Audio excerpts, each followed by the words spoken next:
Nearly a decade ago, a South Korean teenager would receive his first phone from his parents. Just a middle schooler at the time, he would soon come across a game called Geometry Dash, a mobile game that was relatively unknown at the time. Unbeknownst to the teenager, he would soon become one of the most influential players the game had seen, inspiring the careers of many thousands of players to come.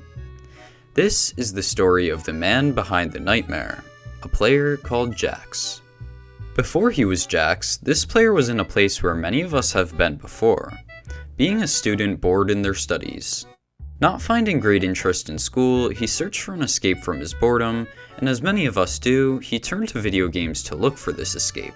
Although Jax was an avid fan of the popular game League of Legends during this time, he decided to search for a new game to fill his boredom. This is how he would come across Geometry Dash, the then still very new mobile game which had the player avoid obstacles to beat side-scrolling levels. To put into perspective how new the game was at this point, Jax's first level, titled Oh Yeah, has an ID of 2519, a tiny number in comparison to the millions upon millions of levels that exist in Geometry Dash today. In short, the bored middle schooler that would come to be known as Jax was one of the young game's first players. However, what first was to serve as a distraction from school turned into a real hobby. Jax, who was impressed by the simple controls, vast possibilities, and even the level creating tool within the game, soon found himself pretty invested. He had started making levels under the name Jax, a nod to his favorite League of Legends champion at the time, and even started getting recognition from the game's creator, RobTop. Throughout the early updates of the game, up until Update 1.9 came out in November of 2014, Jax created 15 levels that would go on to be rated, several of which would also be featured. This is really quite impressive, especially considering the fact that these all came out over the span of roughly 1 year. However, despite this success, Jax would eventually all but disappear from the community, and his last level before his departure was the demon level Project J.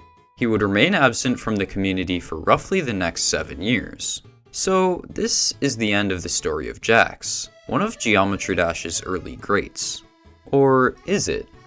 Sure, it may be true that, upon the release of Update 1.9, Jax would fade out from the Geometry Dash community, but what did not fade out was his influence. Even after his departure from the community, his levels would still play a very large role in influencing the massive player base that was to grow during his absence. One such example of this can be found in his level Auto Play Area, one of the first levels to implement the idea of an automatic level where the player could just admire the level without fear of crashing. Although the first auto level as far as can be seen belongs to Darnock with his automatic level, Auto Play Area proved to be much more influential, still being both the most liked and downloaded auto level in the game. While the auto level is proving to take a backseat in the modern world of Geometry Dash, Jax's role in popularizing the auto level with Auto Play Area served as a testament to his massive influence, perhaps even more after he left the community. However, the strongest example of Jax's influence, even in his absence, is undeniably his most popular level, the Nightmare. Ironically enough, for being as good a creator as he was in his time, Jax's influence proved to reach most to the players, not the creators, in the community. This was ultimately due to the Nightmare, an easy demon which also holds the title as the most liked demon, third most downloaded level overall, and third most liked level overall.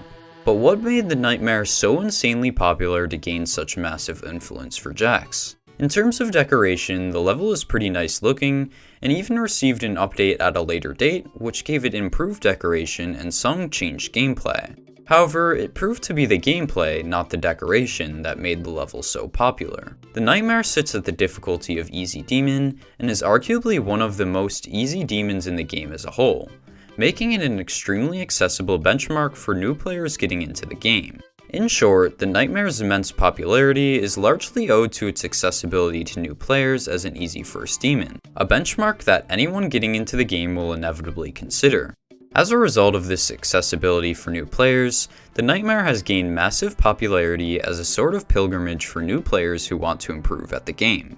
Now consider the fact that the majority of this popularity grew when Jax was not actively involved in the community, and it becomes plain to see just how great his influence was and still is on the community and its new members. What started as a young kid playing a relatively new game turned into a story that would influence millions of others, something that no one, and certainly not Jax himself, could have expected. So how does Jax himself feel about this influence? When I asked him about it, he made it clear what an honor it was for him to have such a positive impact on the community. The fact that other people felt good about my actions is the best feeling I can feel. It was such an honor to be an idea to set the direction of the game. The fact that I, who am no one special, can still be supported and loved by many people. I feel it's too much for one user. Jax's response made it clear that not only is he not worried about any recognition or accolades he receives, but is instead grateful to the community for all the love he has received, despite just being a simple GD player in his own eyes. His great influence is paired with a sense of great humility, expressing his gratitude to the community for accepting and enjoying his levels. Jax recently made a return to GD, uploading a lost level of his called Softlargeist. He also has a YouTube channel where he streams or uploads videos on occasion. Whether or not he will ever return to GD fully remains to be seen, but the busyness of life makes me think that we may never see this happen. In any case, it's nice to have Jax back, if only for him to appreciate the impact he has had on the community. From a young teenager to a Geometry Dash legend, Jax proved and continues to prove himself as one of the most influential players the game has ever seen. However, even more impressive than his levels themselves is the positive impact they have had and continue to have on the community. I'll close out this video with a quote from our conversation, in which he expresses his gratitude for all the community has done for him. "I just want to thank you for enjoying my level. I just want to thank you for hanging out with me. That's all."